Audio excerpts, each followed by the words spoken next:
Une autre fois, donc c'était il y a bien longtemps pour moi, mais il y a une autre fois, la personne était dans la salle d'attente, donc je ne l'avais pas encore reçue. J'avais perçu qu'elle était entrée parce que j'avais ouvert la porte, enfin la porte d'entrée principale, mais j'étais dans mon cabinet. C'était une fin de journée et donc j'ai senti une pesanteur, un poids sur les épaules, quelque chose de dépressogène au possible. Et, euh, et un premier réflexe aurait pu, et ça vient facilement avec le mental et la tentative du mental d'expliquer les choses de manière triviale, bah, je suis fatigué, fin de journée, etc. Mais cette fois-là, j'ai décidé, enfin j'ai pris le temps d'intégrer l'information, je me suis laissé toucher, perturber, et quand la personne est entrée dans la pièce, elle s'est installée, elle était relativement droite, relativement enfin, donner à voir aussi, c'est toujours la même chose. C'est-à-dire, il y a des patients qui se défont très rapidement dès l'entrée dans la situation de thérapie, et d'autres qui, au contraire, conservent quelque chose de cette habitude sociale qui masque les problématiques, qui n'ont pas l'habitude d'exprimer leurs problématiques. Donc, c'était le cas là, en l'occurrence. C'est une démarche nouvelle pour cette personne-là, ce monsieur. Et très rapidement, je l'ai commencé à l'écouter parler et très rapidement, j'ai commencé à nommer ça. C'est-à-dire, voilà, je suis dans un processus où j'écoute ce que je ressens dans mon corps. Et là, je sens que mon corps a un besoin de s'effondrer et je le mime. Alors ça fait partie des données de la méthode. C'est-à-dire de pouvoir intégrer physiquement dans le corps et de pouvoir l'exprimer. Alors l'exprimer, c'est pas seulement l'exprimer avec des mots, ça peut être l'exprimer dans son corps. Alors c'est avec du doigté, l'art et la manière, moi ça fait des années que je le fais, donc le processus c'est pas de faire n'importe quoi, n'importe comment, mais d'expérimenter avec douceur, avec le temps et dans la durée. Voilà, donc ce que je raconte vient d'un processus. On ne peut pas le plaquer, bah, à partir de maintenant je vais faire comme ça. Mais on peut expérimenter et s'approprier la méthode. Je digresse, mais ce que je raconte là, par exemple, même si c'est spécifique à ma pratique, ça peut s'intégrer dans n'importe quel autre type de pratique. A fortiori si vous faites du psychocorporel, de l'énergétique, mais aussi si vous faites de la thérapie par la parole, ou si vous touchez, ou si, enfin, quel que soit le type de pratique que vous ayez, il suffit d'intégrer cette dimension supplémentaire, d'écouter en live ce que le corps de soi-même, son propre corps, et par la suite le corps de l'autre, exprime.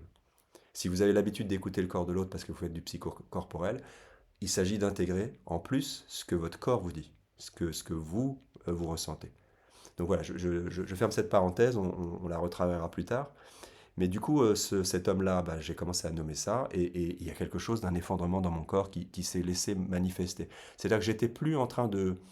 Alors j'utilise le terme de refouler de manière triviale, hein, c'est-à-dire que c'est pas un refoulement inconscient, j'étais plus en train de bloquer ce que mon corps demandait. C'est-à-dire que si je m'opposais à cette pesanteur, je restais droit, souriant, accueillant, bienveillant, alors qu'en fait tout mon organisme me disait, là, t'es d'équerre, t'es mort.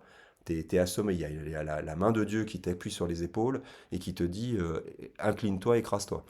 Donc je l'ai fait et je l'ai nommé. C'est-à-dire je garde le schéma de conscience où je me laisse pas simplement déborder par un excès de fatigue, mais juste je me laisse traverser par la sensation et je la nomme. Instantanément, quasiment instantanément, la personne se déraidit et pareil, comme la situation précédente, elle s'effondre. Alors l'effondrement chez moi, c'est pas une valeur négative, c'est un lâcher prise, hein. C'est comme pour moi, comme pour la dépression, j'ai plutôt tendance à considérer le point de vue de la détirer-pression, c'est-à-dire du lâcher de pression, plutôt que le côté psychopathologique. Donc voilà, elle s'est lâchée. C'est-à-dire en me voyant lâcher et en assumant de lâcher devant elle, j'ai pu, sans le savoir, juste avec mon organisme, juste en écoutant ce qui se présentait dans l'instant présent, accompagner instantanément la possibilité pour elle, devant un autre être humain, ce qu'elle pouvait jamais faire dans sa journée, c'est-à-dire visiblement après ce que j'ai compris quand elle m'a raconté son histoire, que bah, elle tenait beaucoup de choses dans son existence, parce qu'elle avait cette représentation d'être un roc, de devoir tenir pour les autres.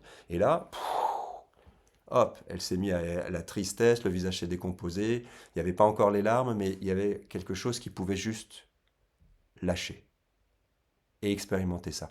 Et le même processus que pour la personne avec les larmes, c'est qu'au fur et à mesure où la personne lâche, Il y a quelque chose dans la synergie des corps, des deux corps en présence dans la psychothérapie, qui fait que bah, moi, petit à petit, au fur et à mesure de la séance, ça s'est redressé. Voilà. Comme si le fait d'avoir écouté, de ne pas avoir lutté contre l'information, avait libéré quelque chose pour les deux corps, et la personne en face a un travail plus approfondi à faire, moi étant entre guillemets plus avancé par rapport à la dépression, par rapport à plein de choses, ben, mon corps a immédiatement s'est relevé, et sans faux semblant. C'est-à-dire que j'étais plus en train de lutter pour tenir, pour ne pas donner l'impression que j'étais un thérapeute déprimé, mais en fait, la dépression s'étant exprimée, le lâcher-prise s'étant exprimé, dans mon organisme, quelque chose s'est relevé très naturellement. Donc ça, c'est quelque chose de... Bah, c'est magique, en fait. C'est encore une fois, comme l'expérience précédente, ça marque d'une pierre blanche la suite du process. C'est-à-dire que ça devient de plus en plus difficile de refouler ou de ne pas accueillir les informations que le corps propose, surtout quand mon métier, mon cœur de métier, ma passion, c'est de faire un travail thérapeutique efficace, c'est-à-dire quelque chose qui se produit et qui délivre, qui ouvre le champ pour les personnes qui sont en face de moi. Mais découvrir que ça s'ouvre en même temps pour moi et en même temps pour elles, ça c'était nouveau, c'était quelque chose de très puissant.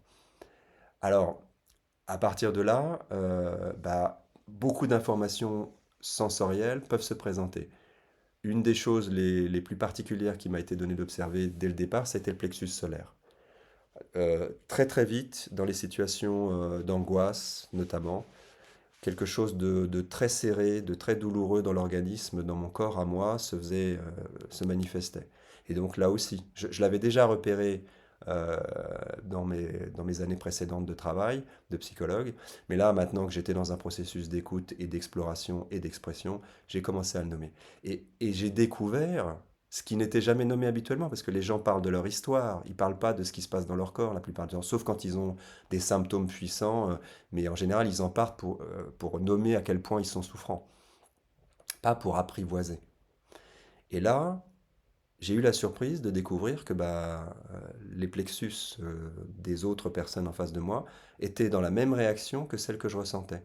C'est-à-dire que ça n'a quasiment jamais manqué quand je sentais une contraction dans mon plexus et que je le nommais, la personne était presque en train de dire mais comment vous faites? Parce que c'est exactement ce qui se passe. Je sens une contraction, une douleur dans l'organisme et dans mon plexus solaire.